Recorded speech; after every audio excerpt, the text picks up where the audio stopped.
Now here's a subject I'm truly excited about. International Women's Day is celebrated every year on March the 8th to honor and promote the achievements of women around the world. This day has been observed for over a century and has served as a catalyst for positive change in the lives of women everywhere. It's a global holiday celebrated annually as a focal point in the women's rights movement, bringing attention to issues such as gender equality, reproductive rights, and violence and abuse against women. Spurred on by the Universal Female Suffrage Movement, IWD originated from labor movements in North America and Europe during the early 20th century. Nations Women Executive Director Sima Bahous has addressed the UN Security Council meeting on women, peace and security. In her speech, she mentioned that sexual violence has been committed at a staggering scale in Ethiopia, adding that child marriage increased by 51% in 1 year of the conflict. We must recall that we have neither significantly changed the composition of peace tables nor the impunity enjoyed by those who commit atrocities against women and girls. The status of women is under siege. Aspects of technology, such as social media, have roles in sharing vital information and rallying support, and also in causing further harm through spreading disinformation and fostering violent misogyny. It is critical that governments and private companies work together to foster technology as an enabler and accelerator of progress. The start of the invasion of Ukraine and the largest refugee crisis in Europe since World War II. Women and their children are 90% of the nearly 8 million Ukrainians that have been forced to move to other countries. Similarly, women and girls are 68% of the millions displaced within Ukraine. Peace is the only answer, with women's engagement in the process.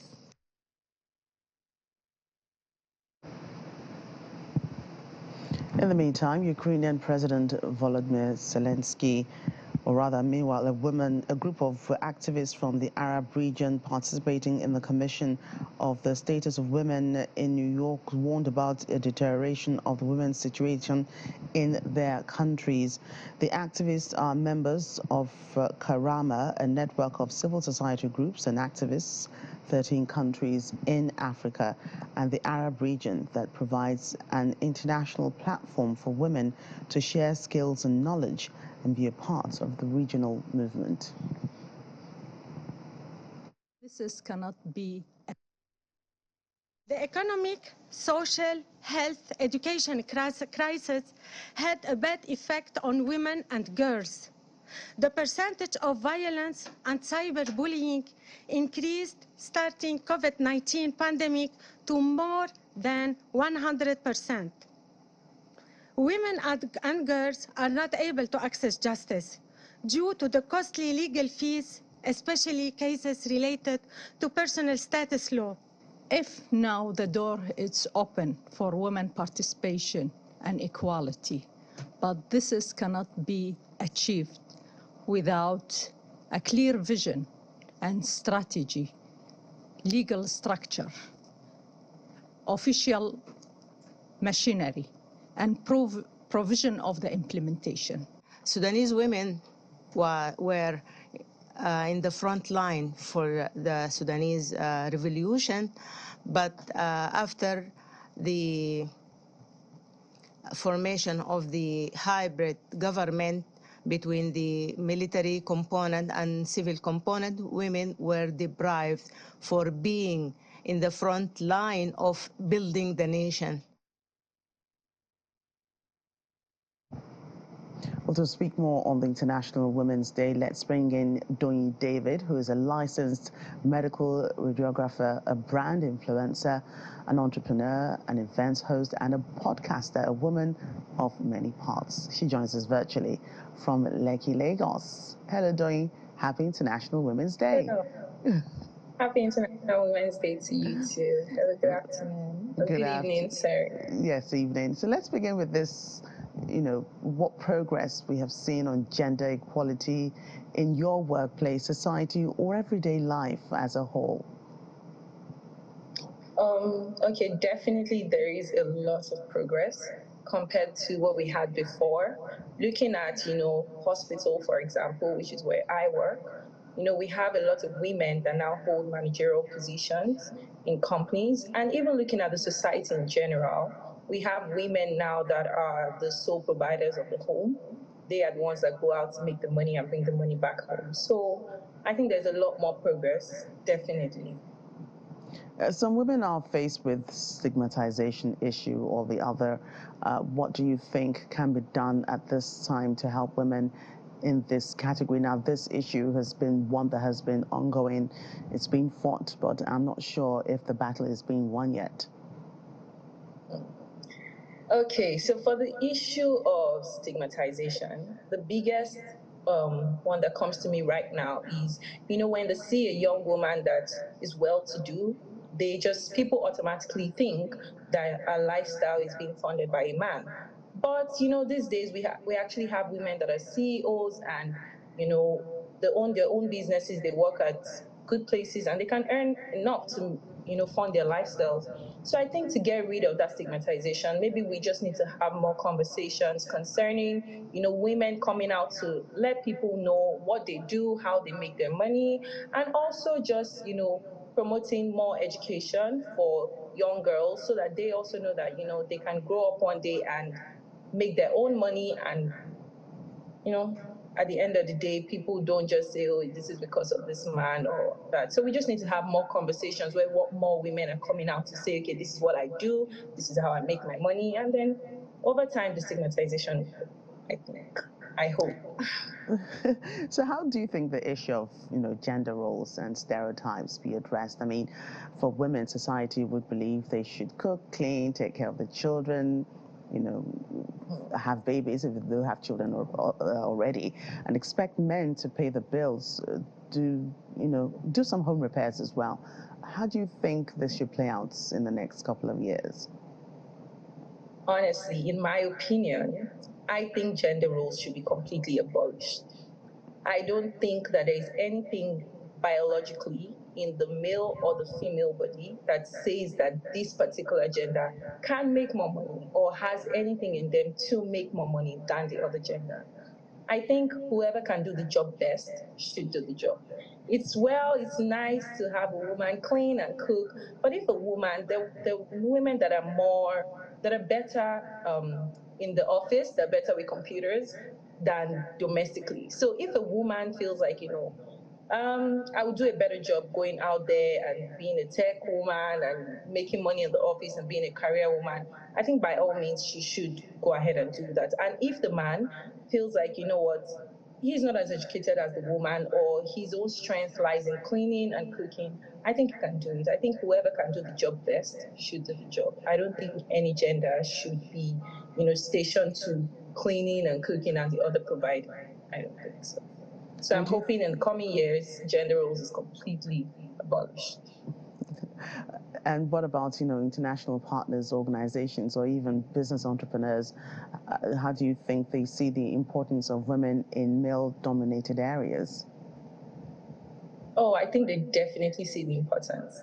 Now, for example, let's look at the war going on in Ukraine at the moment. There are more women that are signing up to be soldiers to fight. This is normally a male-dominated career, right? But you see more women stepping up doing that.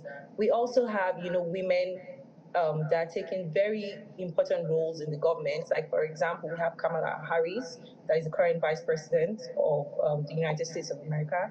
We have the current President of Tanzania is a woman. So I think in international partners and organizations already now know that, the woman can do the job too. So yeah, definitely. I think there's more space for women now to thrive in, corporate organizations.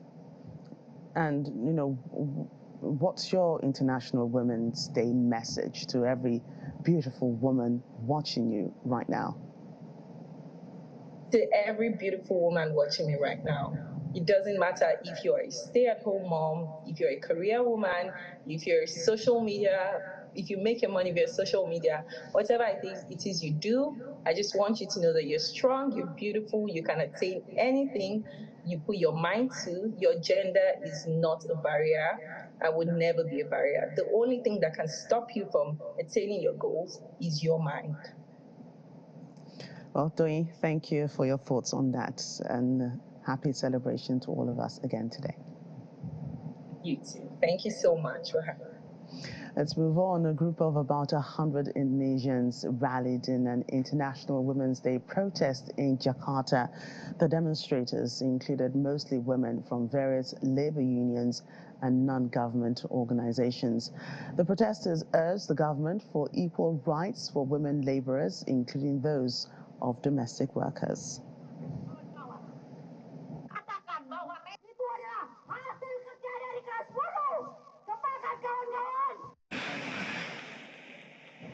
To other stories, rescuers on a remote Indonesia island are searching for survivors after a landslide that killed 15 people.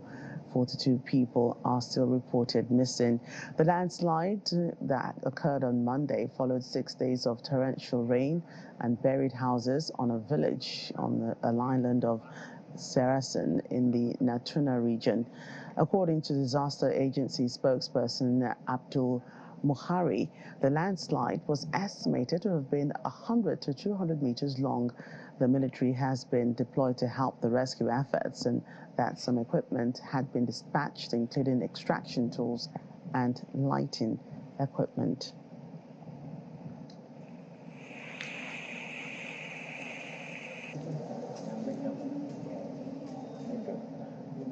More environmental issues. Australian officials have warned of rising risks of bushfires in the east after about 2 years of frequent flooding and rain, as a severe heat wave pushed temperatures in several regions, including Sydney, to their highest in 2 years. A total of 33 fires are burning across New South Wales, Australia's most populous state, of which Sydney is the capital. With 12 not contained yet, 5 public schools have been shut amid a total fire ban across large parts of the state. 2 bushfires have been downgraded from emergency warning levels overnight, but officials say they could flare up again.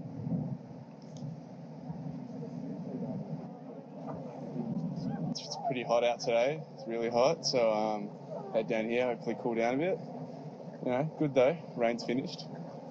I'm burning terribly, and even with sunscreen, so slip, slop, slap, and all the other stuff that you're meant to do, which I'm not doing.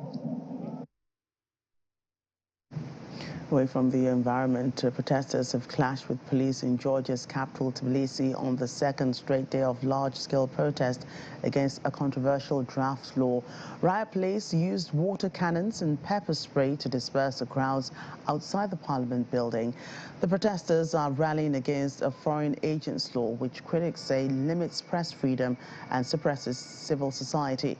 Georgia's parliament on Tuesday passed a first reading of the legislation, which requires any organizations receiving more than 20% of their funding from overseas to register as foreign agents or face substantial fines. The ruling Georgian Dream Party says it's modeled on U.S. legislation dating from the 1930s. Critics, including Georgian President Salome Bichvili, says it is reminiscent of a Russian law that the Kremlin has used to crack down on dissent.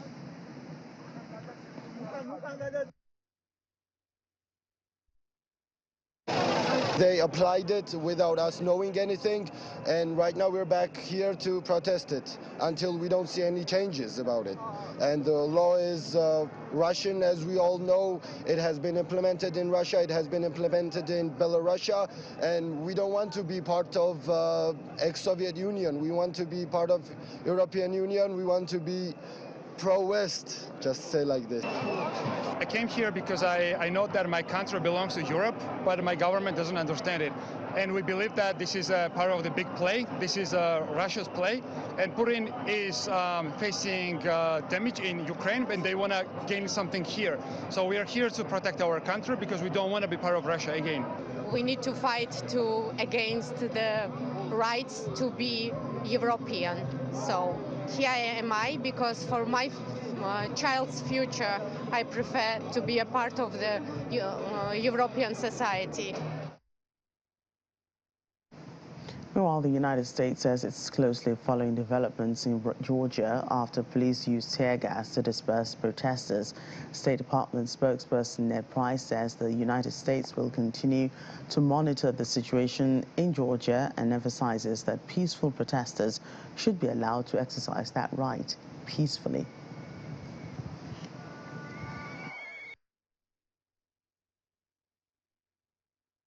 We've been closely following developments in Georgia in recent hours. We've seen the reports that are emanating from Tbilisi. We've seen reports that protesters have been met with tear gas, with other efforts to repress and suppress the protest against this draft so-called foreign agents legislation.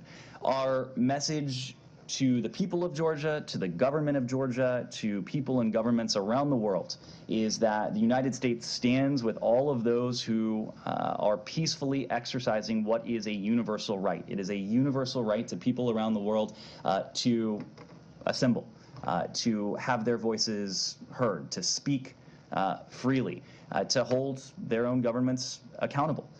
We are going to continue to monitor the situation on the ground in Georgia, but our message is that peaceful protesters should be allowed to exercise that right peacefully.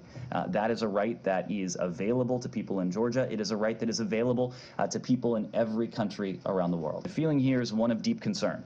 You have heard us express that sentiment consistently in recent days. It is a feeling of deep concern because of the potential implications of this draft law.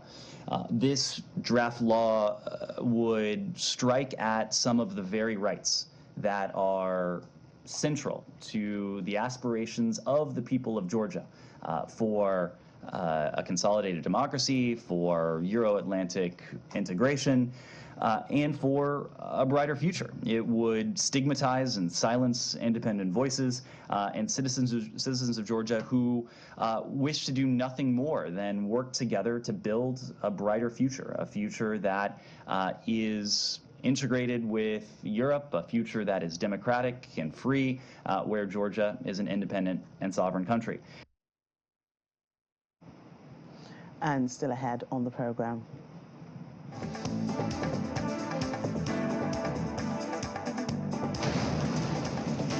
Glittering camellia flowers sits pretty as models walk the runway at the final day of the Paris Fashion Week.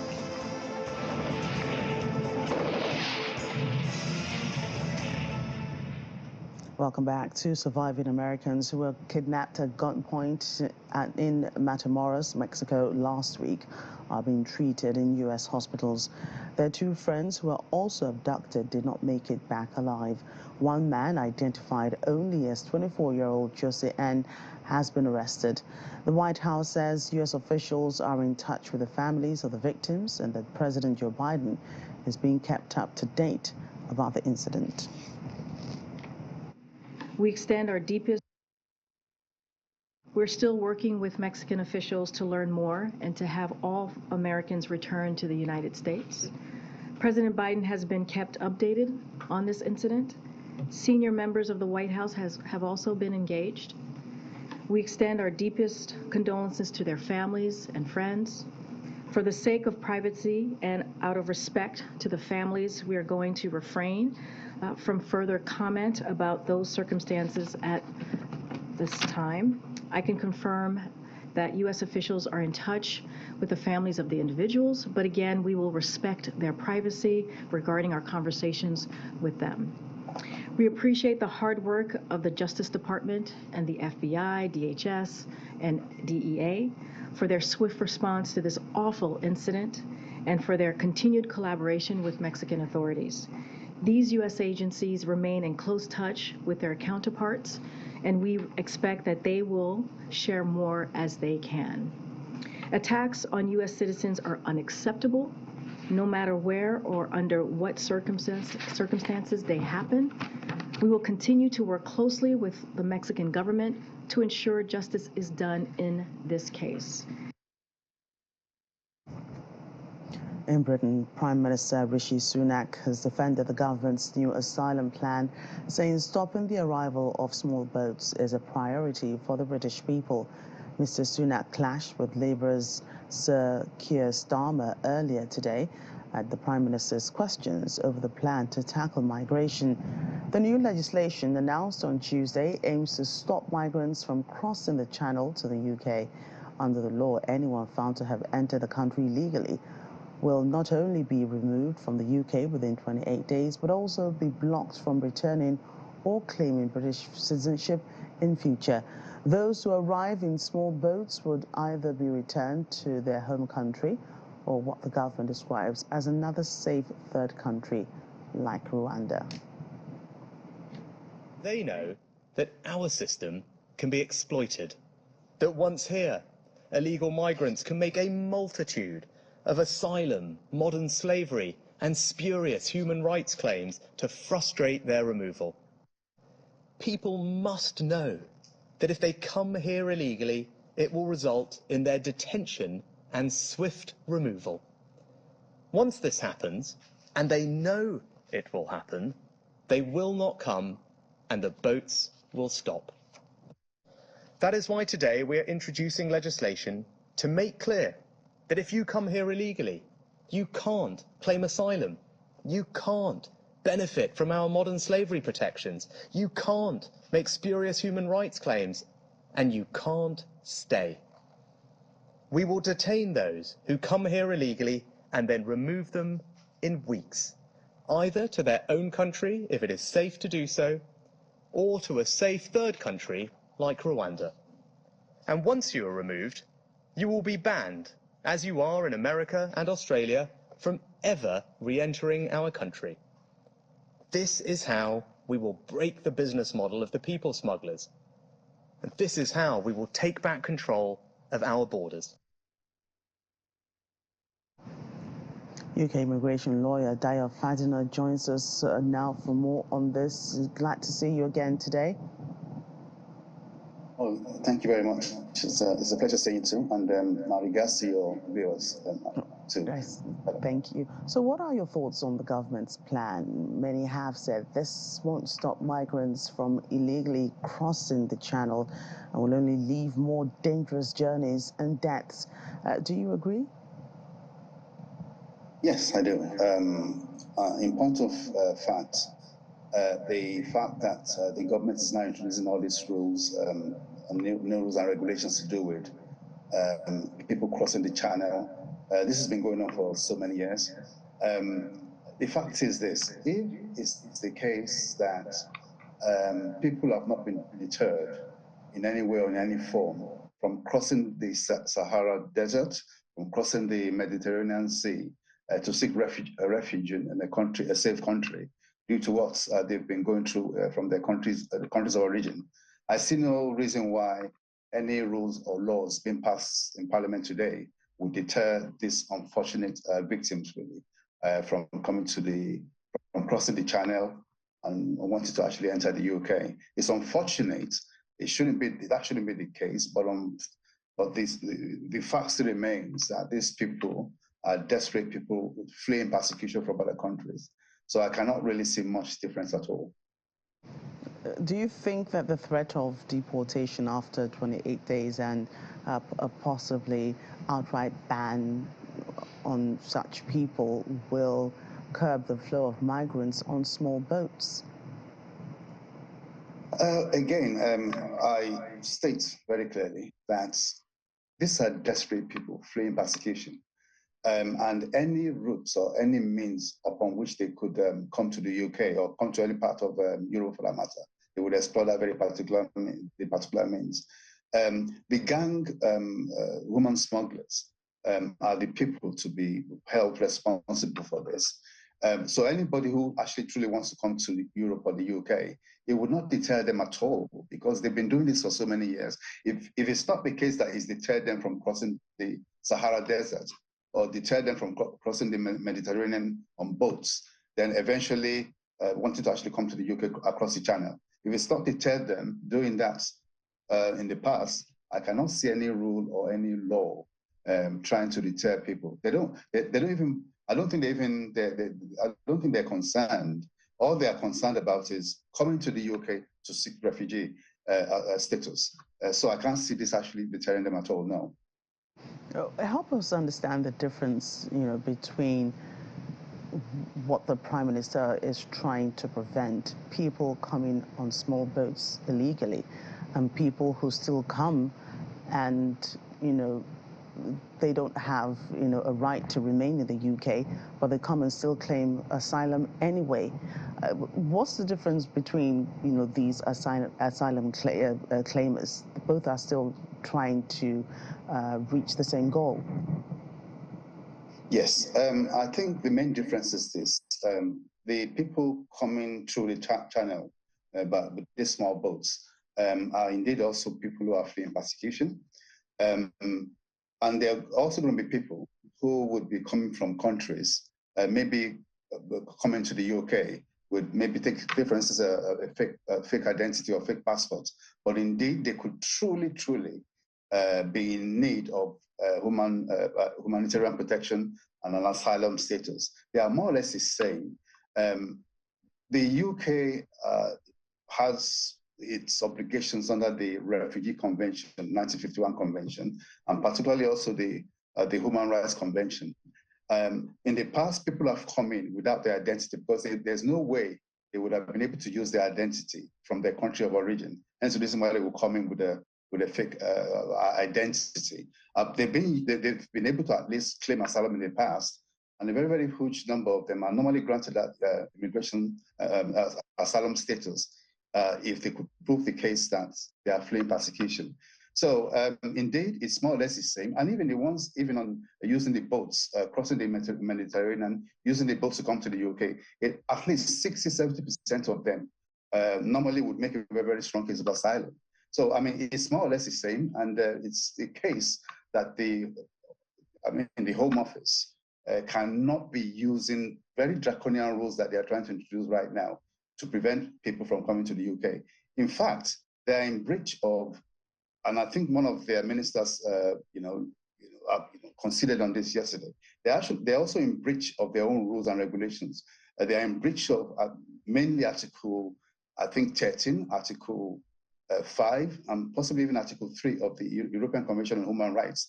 A person's right to at least seek effective remedy if you lock him up, because if you're going to be putting them in detention, what you are doing is you are depriving them of their liberty. You are depriving them to actually seek effective remedy. If it's the case you are locking them up, again, under Article 5 of the ECHR, it's the case that you are, restricting their movements. You are not allowing them to at least move freely. You are not allowing them to seek judicial remedy concerning what they want to actually claim in the UK. So, in effect, the UK government, with the rules they are now trying to introduce, would be breaching the Human Rights Act. And I don't think it's a very good thing that this should be happening in modern Britain today, where the government would actually be breaching its own rules and regulations. UK immigration lawyer Daya Fadina, thank you for your thoughts on that today. It's a pleasure. Thank you very much. Thank you. And finally, on the program, French fashion label Chanel took to a darkened runway for creative director Virginie Viard's fall-winter collection, showing a glamorous lineup infused with references to a key brand symbol, the camellia flower. The entire set was built around towering white camellia sculptures. Most looks were black and white, paraded by models on the runway. For the finale, the massive camellia sculptures suddenly glowed red and slowly shifted between red and a bright pink as models rounded the room. The catwalk presentation was held on the final day of the Paris Fashion Week, which drew crowds of celebrities to the French capital. Well, that's a wrap on the show today. Once again, a happy International Women's Day to all the beautiful women out there. I'm Joke Rogers here in Lagos. Bye for now.